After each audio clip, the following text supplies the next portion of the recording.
Good afternoon, everyone. On behalf of the Worker to Worker team, I'd like to welcome you all to today's webinar on emotional exhaustion. Thank you all so much for joining us. We're going to go ahead and get started. First, I'd like to introduce you to myself and our team. My name is Jess Correa, and I'm your host for today. And I'm joined by our peer support specialist, Kathy Neat, Phyllis Isaac, Denise Smith, and Bai Kamara. Together, they represent decades of DCF experience and now serve in the Worker to Worker program, supporting DCF staff across the state.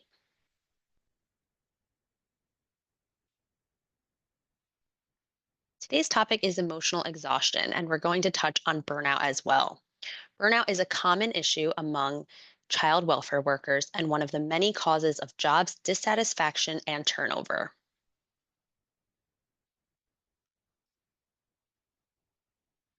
So, what is burnout? Burnout is more than just feeling tired. It's a workplace syndrome driven by chronic stressors, especially in your field.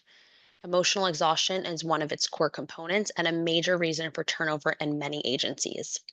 Burnout is defined as the experience of physical, mental, and emotional exhaustion that can emerge from long term collaboration in occupational situations that are emotionally demanding.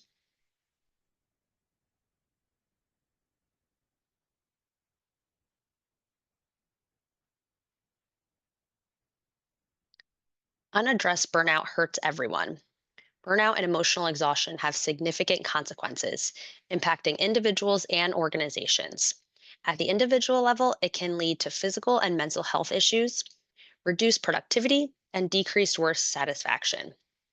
Organizations experience decreased productivity, increased absenteeism, and potentially higher turnover rates as a result of burnout.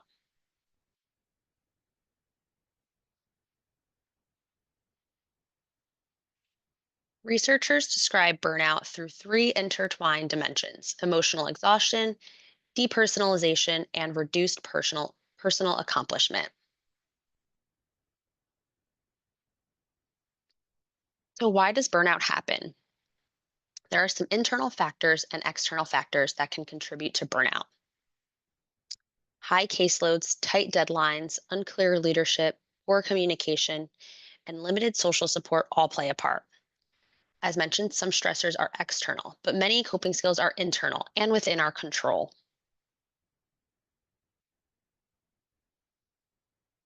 Some of the external factors that can contribute to burnout are perfectionism, suppressing your own needs, always wanting to please others, overestimation to deal with challenges, and work as a substitute for social life.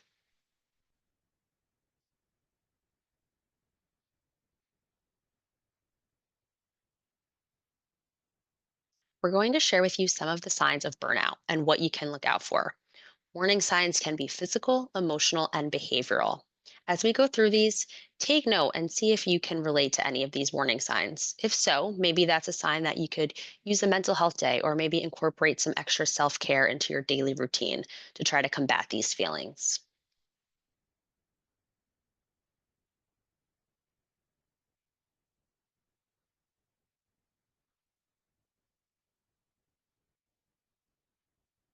Some physical signs of burnout include fatigue and exhaustion, feeling drained and unable to cope, even after sufficient rest.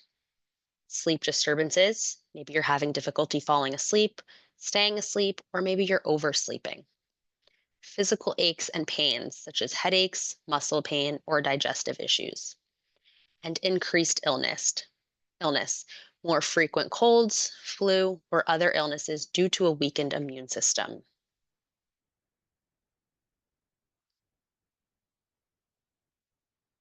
Some of the emotional signs you may see when experiencing burnout are irritability and anger, feeling short tempered, easily frustrated, or experiencing anger outbursts. Anxiety and worry, having persistent feelings of anxiety, nervousness, or a sense of impending doom. Cynicism and detachment, developing a negative attitude towards work, colleagues, or even life in general. You may feel loss of motivation and interest, which is feeling unmotivated, lacking enthusiasm for activities, and experiencing a loss of enjoyment in things previously enjoyed. Depersonalization, feeling disconnected from oneself or one's surroundings. And lastly, a reduced sense of accomplishment, feeling like your work is insignificant or that you may not be making a difference.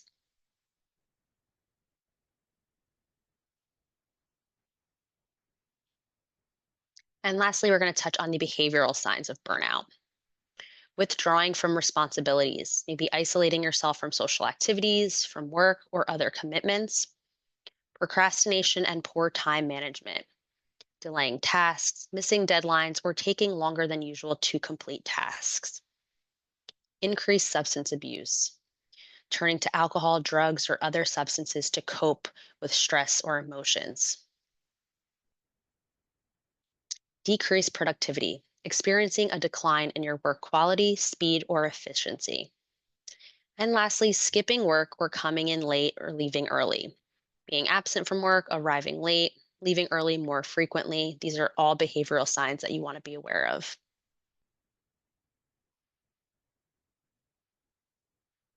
I'm now going to pass it over to Kathy to talk a little bit about her experience with emotional exhaustion and what she used to combat her stress during her time at DCF.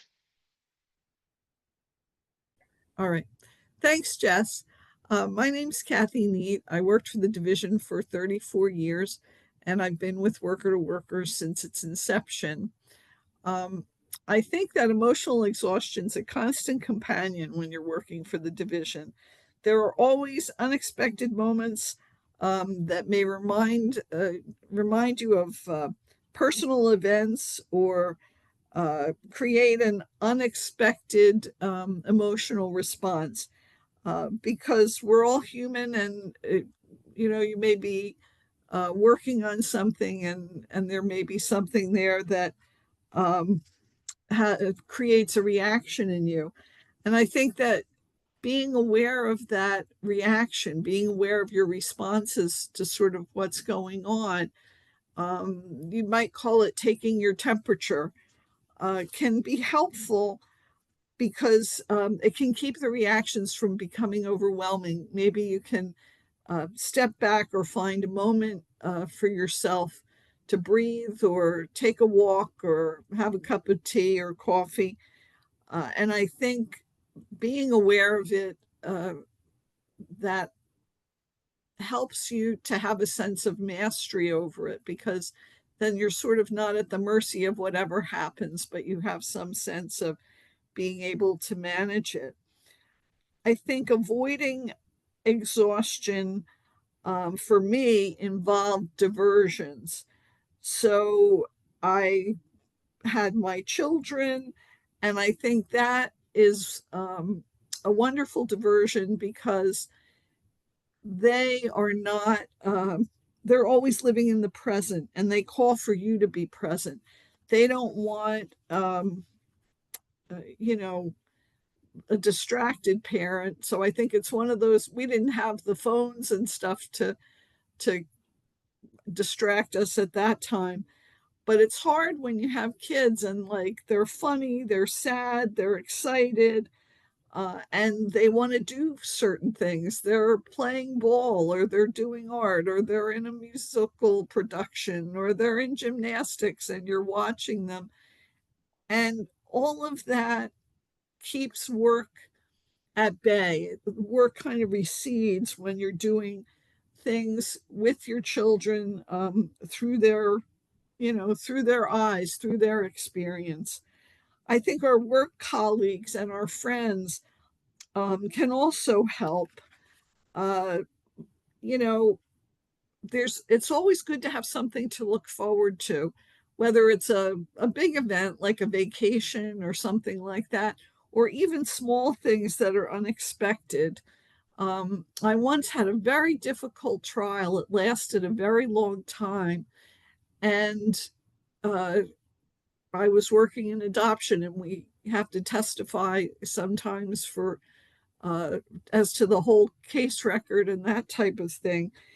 And a friend of mine came, and I had never been to the Philadelphia Flower Show. And at 4:30, when court was letting out, they arrived and said, let's go to the flower show. And I had never been there, and it was a wonderful experience. Um, so when you have things like that that are unexpected, uh, it helps, again, to be removed from the everyday, I don't know, sort of overbearing feeling that the work at the division can sometimes create. Even stuff that happens at work that's unexpected, uh, digging out a parking lot in a snowstorm, or sometime when there are challenges that are out of the ordinary. Some of those things were also very effective in being good distractions. Uh, all of these things sort of give you more energy because, again, you're being authentic and mindful and in the moment, and it's not easy. You may get tired at the end of it, but it's not that sense of emotional exhaustion. The other thing is, you know, my friend Denise, who also works for Worker to Worker, we've talked about, she has ideas, I have ideas, but it's always interesting to like see those ideas uh, come to fruition. You feel like on the old Star Treks where the captain says, make it so. And like you take something that wasn't thought to be possible or didn't exist and you make it so. And whether that's in your work life or one of your families, or whether that's in your family's life, um, all of that effort, whether it's decorating or planning or doing something amazing for a family, removes you from the demands of work, which intrude upon your life sometimes. You just feel like there's no escaping. So, even taking a day off and going to your medical appointments that you need to go to can become an outing. Meet someone for lunch unexpectedly, or take a walk in an area that you've passed by and admired when you're driving. It's just finding a way to be mindful and live in the moment and be open to any new things or opportunities that may be presented, that may present themselves. And that even includes in your work. Like, try not to avoid ever looking at promotional opportunities or whatever, because hopefully within the agency you'll have a career. And that's another way to avoid emotional exhaustion, is by looking for another opportunity, maybe in a um, different office or a different type of work that might be of interest to you. And I wish you long and happy careers, and hopefully without feeling emotionally exhausted. So I'm going to turn it back over to Jess. Thank you so much for sharing, Kathy.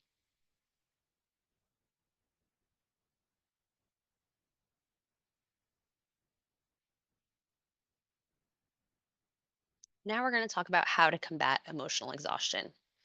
Emotional exhaustion is a common issue among DCF workers and one of the many causes of job dissatisfaction and turnover.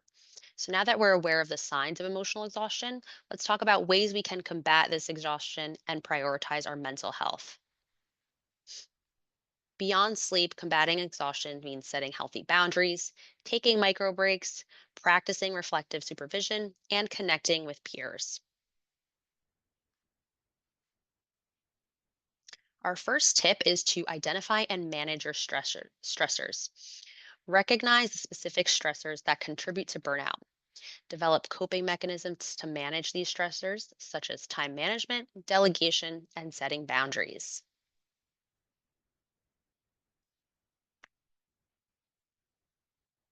Our second tip is to prioritize self care and engage in activities that promote relaxation and rejuvenation, such as exercise, meditation, hobbies, or spending time with loved ones.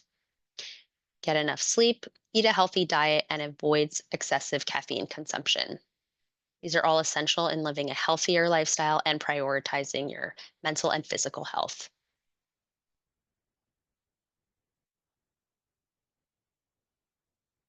Our third tip is to seek support. Talk to a trusted friend, family member, or therapist about your feelings and experiences.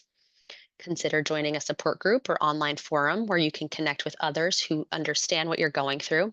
Drop in is a great example of this. Seek professional help if burnout is affecting your daily life or relationships. And reach out to Worker to Worker for peer support. If you want to talk to somebody confidentially and you don't know who to turn to, we're here to support you.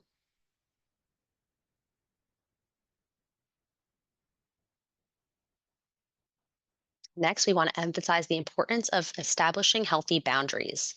Learn to say no to additional responsibilities when necessary. Set clear boundaries between work and your personal life and respect them. Avoid overcommitting yourself and prioritize time for self care.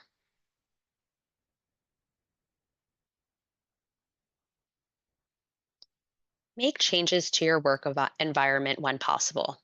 Communicate your concerns to your employer about workload and stress levels. Discuss flexible work arrangements or workload adjustments that may help reduce burnout, and advocate for a supportive and positive work culture that promotes your well being.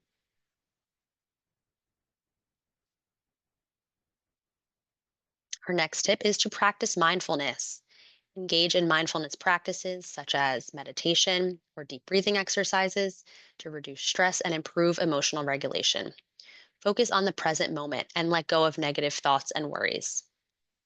And lastly, we encourage you all to join us on Wednesdays at 11:30 a.m. in our Worker to Worker drop-ins, where we practice mindfulness and share mindfulness techniques that may help you.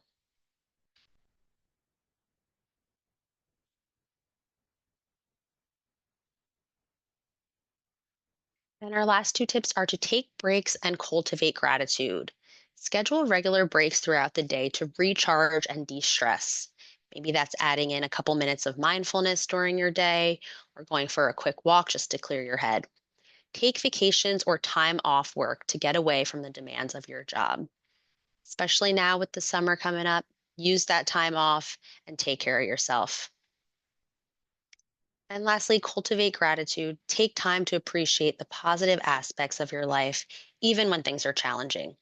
And focus on gratitude journaling or other practices to promote a positive mindset.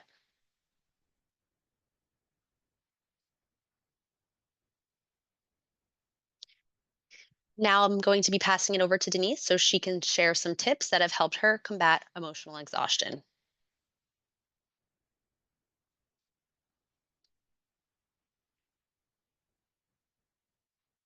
Thanks, Jess.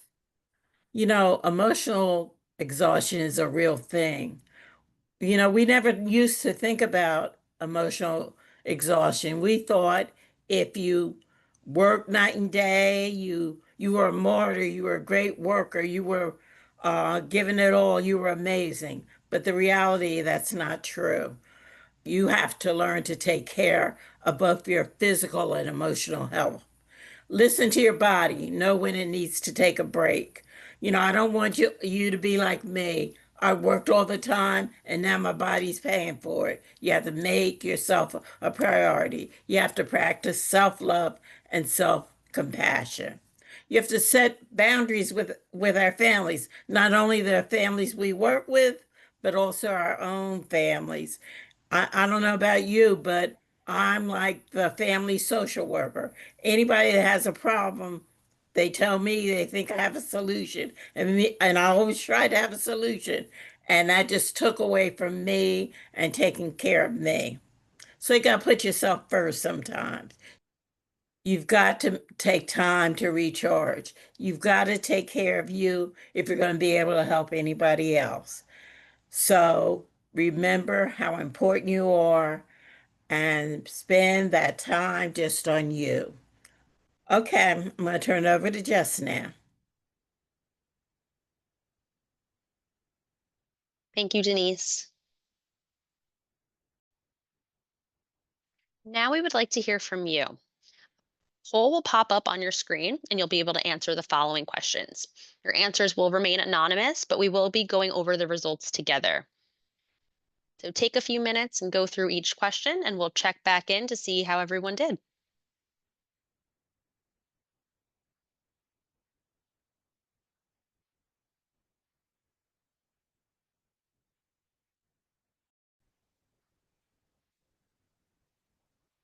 Thank you all so much for participating. Now I'll be turning it over to Bai, who is going to walk us through a breathing technique that has helped him deal with emotional exhaustion and has helped him to prioritize his quality of sleep. Please follow along as he guides us through his practice.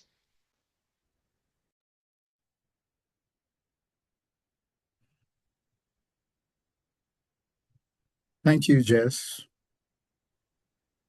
My name is Bai Kamara. I worked for the division, DCPNP, for 15 years, retired from permanency. Now I am at Worker2Worker, where I'm a peer support specialist since 2021. Beyond the core feeling of being drained, other symptoms can include irritability, apathy, difficulty concentrating, and poor sleep. In this webinar, I will share with you how I personally deal with sleep challenges.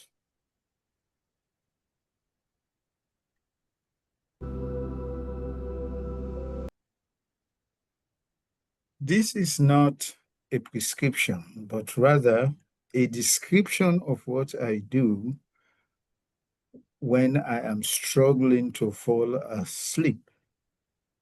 You are welcome to try it. So let's get into it. I assume my natural sleeping position. Then I relax. While I am relaxed, I focus on one thing and one thing only. This is followed by the breathing process. I take a deep breath through my nostrils and hold for as long as I am able. Then I exhale very slowly through my mouth. While I am in my sleeping position, relaxed, and I am focused, I repeat the breathing process until I start to feel the need to yawn. I yawn anyway because that's how I know I am doing it right. I continued after starting to yawn. So now you are welcome to try this with me. I'll go through the process. And I know you're not in your bed, you are seated. So here we go. First, while you're seated, relax.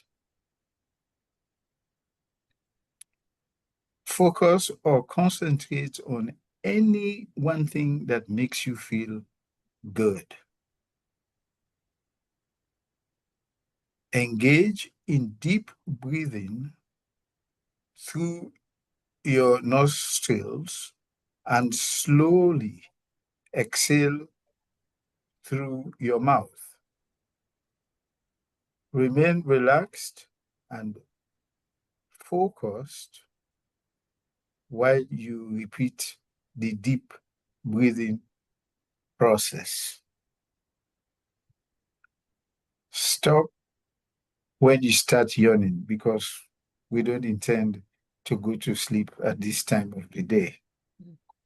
So that's it. And I thank you all. I will now hand you over to Jess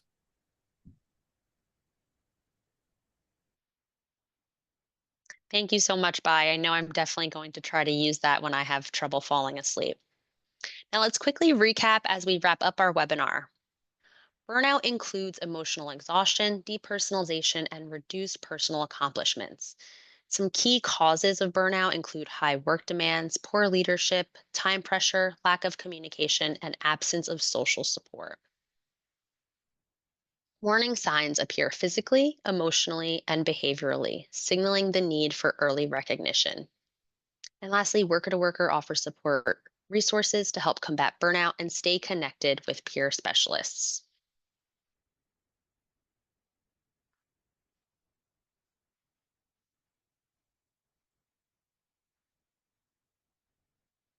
Mark your calendars for our next two webinars in this series. We have stress recognition on July 30th and mindful organizing on August 27th. We hope to see you all there.